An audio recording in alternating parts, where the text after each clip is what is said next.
নমস্কার, নিউজ ভ্যানগার্ডের এক নজরে 25-এ আপনাদের প্রত্যেককে স্বাগত। আপনাদের সঙ্গে রয়েছে এই মুহূর্তে আমি দিয়া। চোখ রাখবো আজকের কিছু গুরুত্বপূর্ণ খবরের দিকে। শনিবার আগরতলার ধলেশ্বরের মঠ চৌমোহনীতে অবস্থিত রামকৃষ্ণ মিশনে নবনির্মিত গ্রন্থাগারের উদ্বোধন করলেন রাজ্য বিজেপির সভাপতি ও রাজ্যসভার সাংসদ রাজীব ভট্টাচার্য। এই গ্রন্থাগারের ফলে অত্যন্ত উপকৃত হবে পড়ুয়ারা।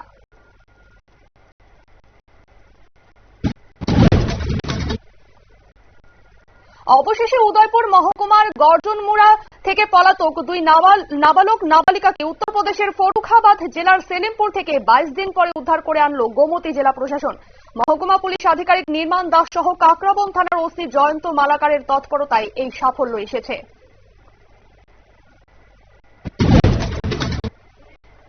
শনিবার দুপুরে বিশালগড় গেট সংলগ্ন 2 নং গেট সংলগ্ন বিশালগড় আগরতলা জাতীয় সড়কে বিশাল আকারের গাছ ভেঙে পড়ে। দীর্ঘক্ষণ ধরে বন্ধ থাকে যান চলাচল, দুপাশে আটকে পড়ে যায় জরুরি পরিষেবা সহ যাত্রীবাহী গাড়ি। অভিযোগ, প্রাকৃতিক দুর্যোগ মোকাবিলা দফতরের কর্মীদের চরম গাফিলতির ফলে দীর্ঘক্ষণ ধরে বন্ধ হয়ে থাকে বিশালগড় আগরতলার জাতীয় সড়ক।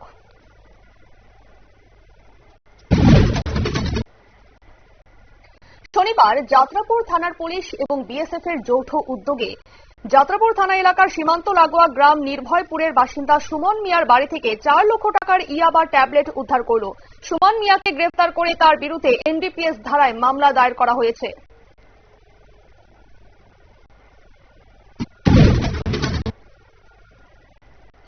শনিবার সূর্যমণিনগর বিধানসভা কেন্দ্রের আনন্দনগর পঞ্চায়েত ও পশ্চিম আনন্দনগর এলাকাবাসীদের নিয়ে সচেতনতামূলক পথসভা করা হলো। উপস্থিত ছিলেন বিধায়ক রামপ্রসাদ পাল সহ গ্রাম পঞ্চায়েত প্রধান ও জেলা পরিষদের সদস্যরা। আগামী দিনে এলাকায় নেশা মুক্ত করার দাবি তুলে নেশা বিরোধী অভিযানের হুঁশিয়ারি দেন বক্তারা।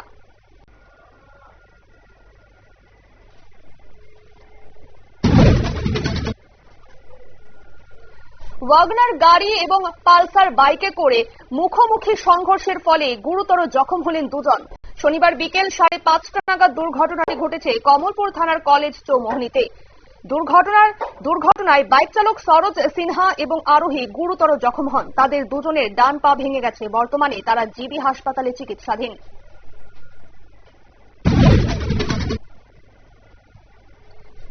বাড়ির লোকের অনুপস্থিতিতে এক ব্যক্তির 15,000 টাকা মূল্যের বাউন্ডারি টিন চুরি করে নিয়ে গেল চোরের দল। ঘটনাটি ঘটেছে বিশালগড় অফিস টিলা পালপাড়া এলাকার রঞ্জিত কুমার আচার্যের বাড়িতে। শনিবার বিকেলে বাড়ি ফিরে চুরির কথা জানতে পেরে বিশালগড় থানায় অভিযোগ জানিয়েছেন রঞ্জিত বাবু। ঘটনার তদন্ত শুরু করেছে পুলিশ।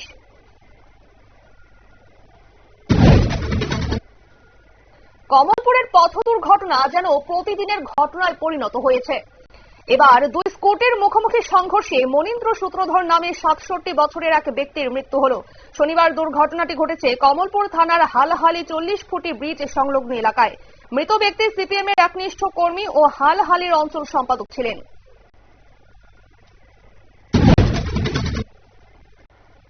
হর ঘর তিরঙ্গা কর্মসূচিতে এবার সামিল রোমিও রাংখোলো। পায়ে লিখে মাধ্যমিক পাশ করার পর থেকে এই কিশোর এখন পরিচিত মুখ। শনিবার দোলবাড়ি গেট দ্বাদশ শ্রেণী বিদ্যালয়ে আয়োজিত বসে আঁকো প্রতিযোগিতায় পায়ের সাহায্যে পেন্সিল দিয়ে ছবি এঁকে সবাইকে ফের অবাক করে দিল সে।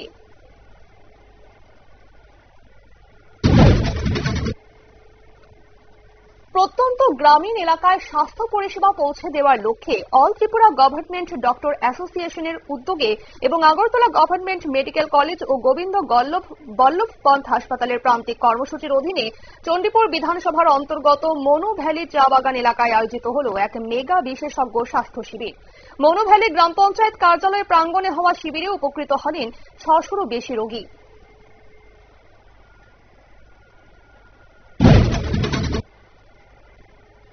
ত্রিপুরা যাদব মহাসভার উদ্যোগে এবার শ্রীকৃষ্ণ জন্মাষ্টমী উৎসব ঘটা করে পালন করা হবে। আগামী 15 আগস্ট শুক্রবার সন্ধ্যা 7:30টায় ত্রিপুরা যাদব মহাসভার উদ্যোগে আয়োজিত 74তম শ্রীকৃষ্ণ জন্মাষ্টমী উৎসবের আনুষ্ঠানিক উদ্বোধন করবেন মুখ্যমন্ত্রী ডাক্তার মানিক সাহা। অন্যান্য অতিথিদের মধ্যে উপস্থিত থাকবেন পুর নিগমের মেয়র শ্রী দীপক মজুমদার এবং 20 নম্বর ওয়ার্ডের কর্পোরেটর শ্রীমতী রতা দত্ত। বিশ্ব আদিবাসী কংগ্রেস দিবস কর্মসূচি অঙ্গ হিসেবে শনিবার খেদাছড়া বাজার শেড প্রাঙ্গণে 15 পরিবারের 63 জন ভোটার কংগ্রেস দলে যোগদান করলেন। তাদের বরণ করে নেন উত্তর ত্রিপুরা জেলার কংগ্রেস সভাপতি দিগ্বিজয় চক্রবর্তী।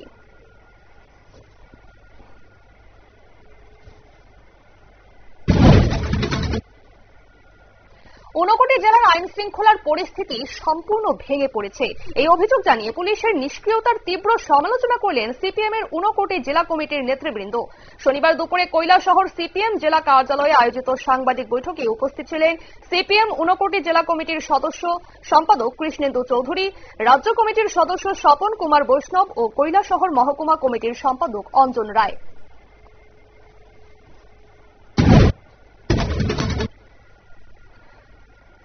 আগরতলার ললিত কলা একাডেমির নজরুল কলাক্ষেত্রে শুরু হয়েছে পঞ্চম চিত্র ও ভাস্কর্য প্রদর্শনী।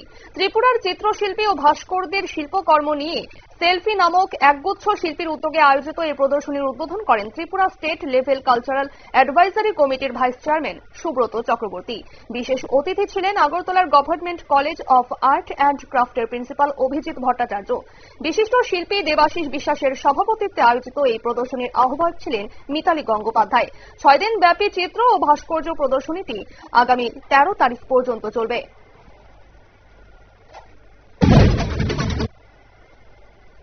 মোট 6টি পাকিস্তানি বিমান ধ্বংস করা হয়েছিল অপারেশন সিঁদুরের সময়। তার মধ্যে একটি বড় বিমান ও 5টি যুদ্ধ বিমান ছিল।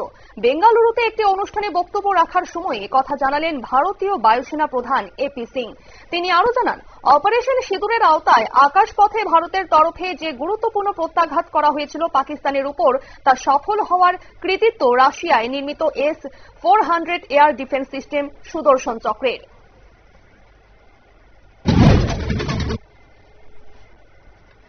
উৎসবের মরশুমে দূরপাল্লার ট্রেনে যাওয়া আসার টিকিটের উপর 20% ছাড় দিচ্ছে ভারতীয় রেল। প্রাথমিকভাবে 2 সপ্তাহের জন্য পরীক্ষামূলকভাবে এই সুবিধা চালু করেছে রেল। রাজধানী শতাব্দী, দুরন্ত এক্সপ্রেসের মতো কিছু ট্রেন ছাড়া সকল দূরপাল্লার ট্রেনের ক্ষেত্রে যাত্রীদের এই সুবিধা দেবে রেল। এই সুবিধা পাওয়ার জন্য যাওয়া এবং ফেরার টিকিট একই ট্রেনে যেতে হবে। সফর শুরু করতে হবে 13 অক্টোবর থেকে 26 অক্টোবরের মধ্যে।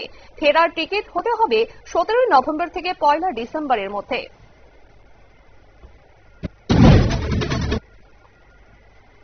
উপরাষ্ট্রপতি নির্বাচনের জন্য প্রার্থী মনোনয়নের বিষয়ে বিজেপি বিরোধী জোট ইন্ডিয়ায় এখনো কোনো আলোচনা হয়নি। শনিবার একথা জানালেন এনসিপি প্রধান শরদ পাওয়ার। তিনি বলেন, এখনো পর্যন্ত এই বিষয়ে আমরা কোনো সিদ্ধান্ত নেইনি। তার এই মন্তব্যের পরই শুরু হয়েছে জল্পনা।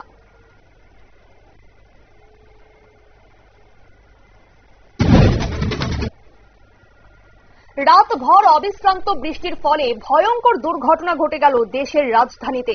দক্ষিণ পূর্ব দিল্লির জৈতপুর এলাকায় হরিনগরে একটি পুরনো মন্দিরের দেওয়ালের একাংশ ভেঙে পড়ে মৃত্যু হল 2 শিশু সহ 8 জনের। এই ঘটনার পরেই মন্দির লাগোয়া অঞ্চলের সবকটি ঝুপড়ি খালি করে দিয়েছে পুলিশ।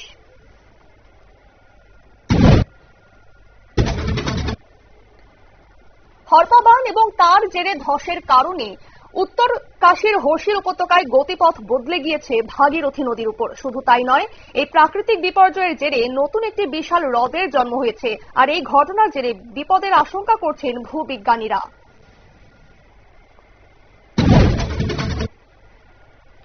এবছর আইএসএল এর ভূমিকা কি হবে তা নিয়ে তুমুল ডামাডোল তৈরি হয়েছে। এই পরিস্থিতিতে এবার আইএসএল এর জট কাটাতে সুপ্রিম কোর্টের হস্তক্ষেপের দাবি করে ভারতীয় ফুটবল ফেডারেশনকে চিঠি দিল 11টি ক্লাব। যদিও এই চিঠিতে সই করেনি মোহনবাগান ও ইস্ট বেঙ্গল। পাকিস্তান ক্রিকেটের দুর্দশা কিছুতেই কাটছে না। এবার আয়ারল্যান্ডের কাছে টি-20 সিরিজ হারতে হলো পাকিস্তানের মহিলা দলকে। নিজের ইনিংসের প্রথম বলে ছক্কা হাঁকিয়ে বিশ্ব রেকর্ড গড়ে দেশকে জিতিয়ে heroine Irish cricketer Jane Maguire. এক ম্যাচ বাকি থাকতেই 2-0 ব্যবধানে ম্যাচ জিতে সিরিজ পকেটে পুরে ফেললেন তারা। নিউজিল্যান্ডের বিরুদ্ধে দ্বিতীয় টেস্টে দাঁড়াতেই পারল না জিম্বাবুয়ে। এক ইনিংস এবং 359 রানে হেরেছে তারা। নিউজিল্যান্ডের এই জয় তাদের টেস্ট ক্রিকেটের ইতিহাসের রেকর্ড। আগে কখনো এত বড় ব্যবধানে জেতেনি নিউজিল্যান্ড। ক্রিকেট ইতিহাসে এটি তৃতীয় বৃহত্তম।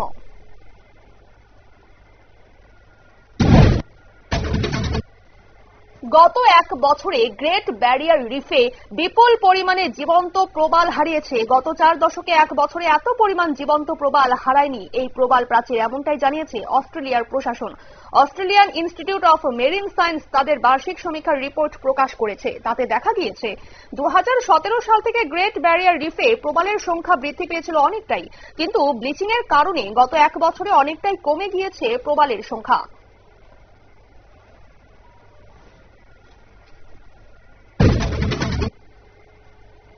গাজা দখল নয়, ইসরায়েলের মন্ত্রিসভা ওই ভূখণ্ড দখলের অনুমোদন দেওয়ার পর সুর বদল করলেন প্রধানমন্ত্রী বেঞ্জামিন নেতানিয়াহু। গাজা নিয়ে তার নতুন পরিকল্পনার কথা জানালেন, বললেন গাজাকে প্যালেস্টাইনপন্থী সশস্ত্র সংগঠন হামাসের হাত থেকে মুক্ত করাই লক্ষ্য।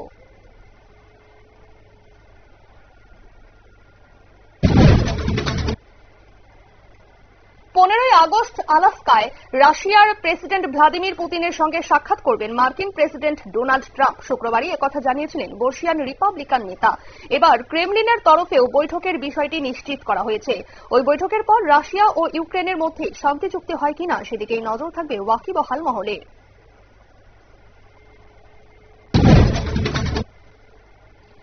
এক নজরে 25 আপাতত এই পর্যন্তই। পরবর্তী আপডেট এবং টক শো দেখার জন্য অবশ্যই নজর রাখুন নিউজ ভ্যানগার্ডের পর্দায়। নমস্কার।